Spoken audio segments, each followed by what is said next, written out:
Hi everyone, my name is Mark and this is my mental health movie analysis for the movie Benny and Joon of 1993.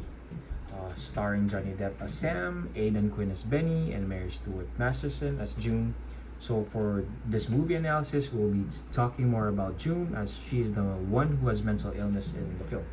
So for part 1, the accuracy of portrayal of mental illness, the movie starts with the scene showing Pearl to be mentally ill by letting her caregiver quit her job on the spot. The name of the caregiver, or in the film, they call her a housekeeper, Mrs. Smale, struggles to handle Joon during one of her episodes. She was yelling and throwing plates at her.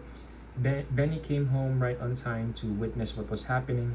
Benny was begging Mrs. Smale to stay, but she said could no longer handle her, and she said Joon is unmanageable. So Benny had no choice but to stay at home with Joon until they get another housekeeper, as she is not allowed to be left alone in the house. Joon is characterized in the film as an artist and likes to paint. So, does the film say what the condition is? If so, how was the condition diagnosed? So the film didn't mention the specific diagnosis or what kind of mental illness Joon has, but with the symptoms that Joon showed and based on the Bonder book, I believe she's experienced a mental illness called schizophrenia. And that is her photo right there doing painting. What is the diagnosis criteria for the mental illness depicted in the movie? So schizophrenia is diagnosed on the basis of the presence of 2 or more of the major signs of psychosis for a significant portion of at least 1 month. One of the symptoms must be delusions, hallucinations, or disorganized speech.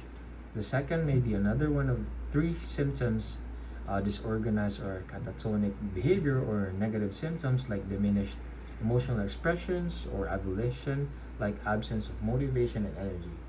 Unlike the psychotic disorders described earlier in the chapter, schizophrenia is explicitly associated with dysfunction in at least one major functional area like work, interpersonal relationships, or self-care.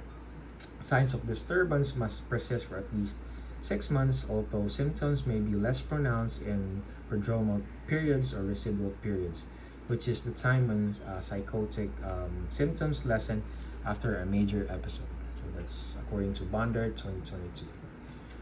Does the character meet the criteria listed for the diagnosis you looked up? So Joon's mental illness, which I suggested to be schizophrenia, is portrayed through a combination of quirky behaviors such as lighting the tissue on fire and just watch Benny put it off emotionless as if nothing happened, and to a more serious symptoms. She experiences mood swings, disorganizations in thought and speech, social isolation, delusions, and auditory hallucinations, all of which are consistent with schizophrenic tendencies. One example is when Benny mentions to Sam that Joon sometimes talks to herself and hears voices in her head. This is an example of a person experiencing auditory hallucinations, and it also happened in the bus when Joon and Sam ran away together and left the house. So in what ways does the movie accurately represent the disorder or misrepresent it? So the movie accurately represents the disorder by first, showing that she has auditory hallucinations in the bus when she and Sam left the house to escape from Benny.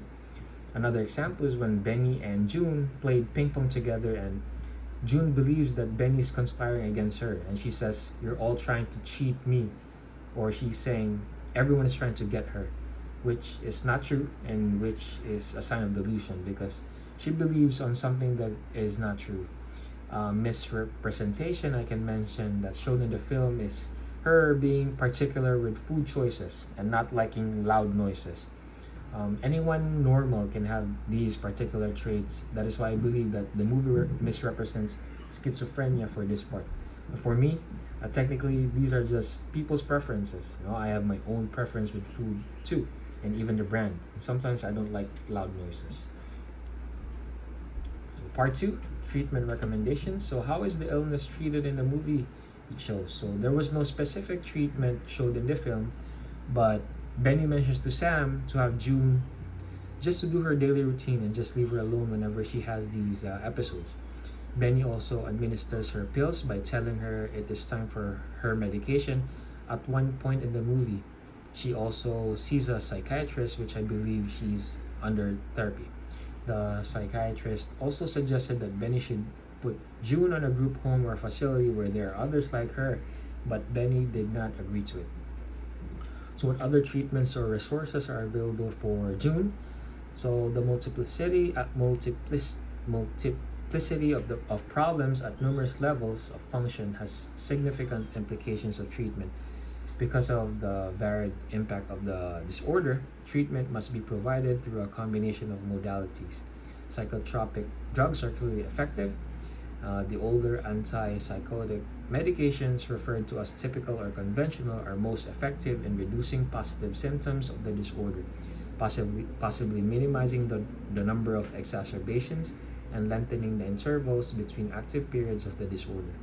Now, there are newer medications that don't have as many side effects, and they are effective at treating most symptoms of schizophrenia.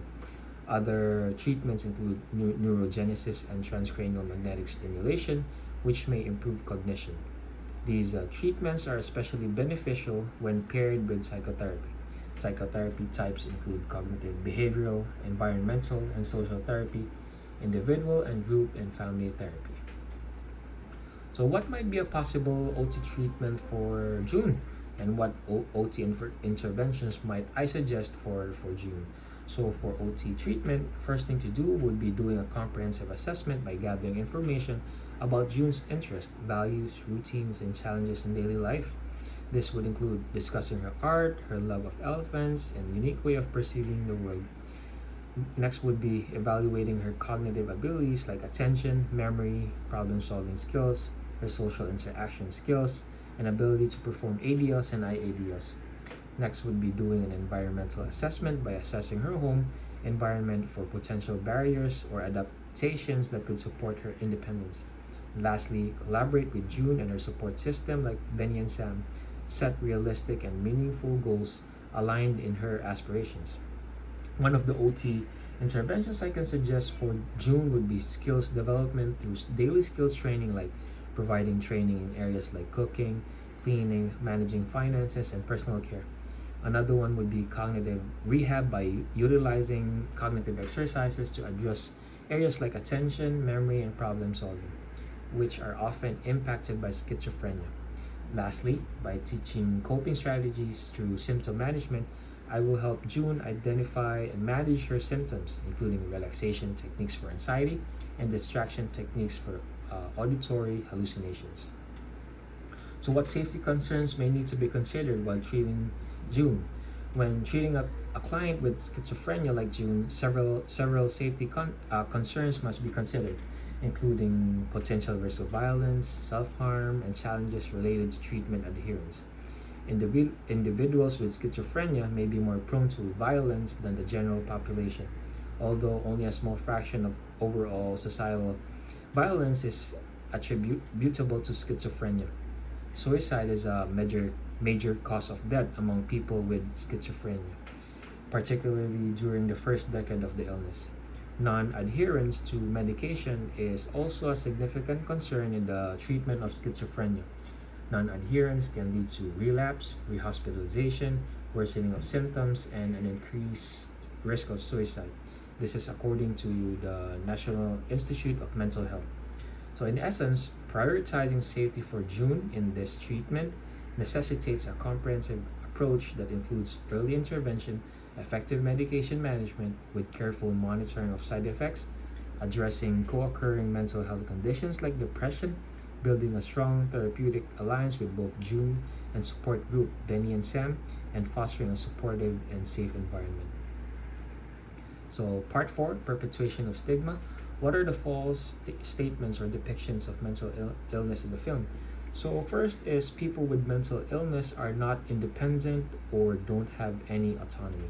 So, I disagree to this, though some might need some supervision, like in the movie, and it may impact or diminish a person's autonomy, but it doesn't necessarily eliminate it entirely. I believe that many individuals with mental illness can and make effective decisions, especially with the right support. Second is that people with mental illness are violent and dangerous. So in the film, when Sam and Benny sneak inside the mental facility, Sam had to let himself get caught so that Benny can get to June, but then the three personnel had to manhandle Sam as if he is a dangerous person. This depicts a usual situation of what happens to mentally ill people when they are handled inside a facility. Then third is that people with mental illness like June is treated as if she is not intelligent or smart enough to understand that she needs a caregiver. So in the movie, they just tell June that there are housekeepers to watch her and doesn't tell her that they are actually caregivers.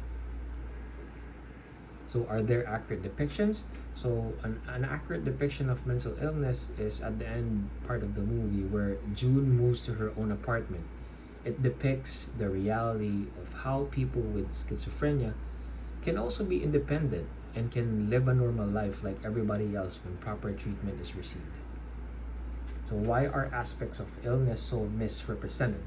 But to be specific, the aspects of illness, specifically mental illness, are highly misrepresented because of the lack of education.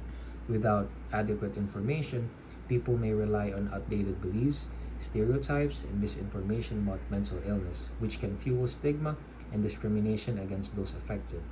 Lack of mental health literacy means individuals may struggle to recognize the signs and symptoms of mental illness in themselves or others, leading to delayed or avoided help seeking.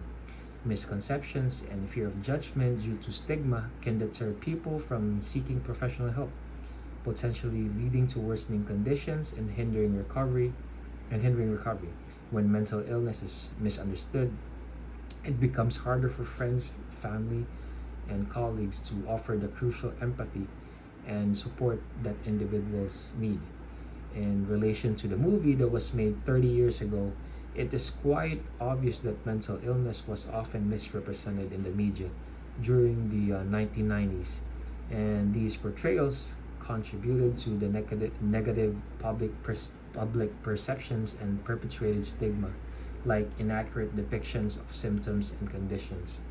So with June, as someone who has mental illness, was portrayed as childish, silly, or funny, making light of serious conditions and potentially trivializing the struggles faced by the individuals who are actually experiencing these symptoms.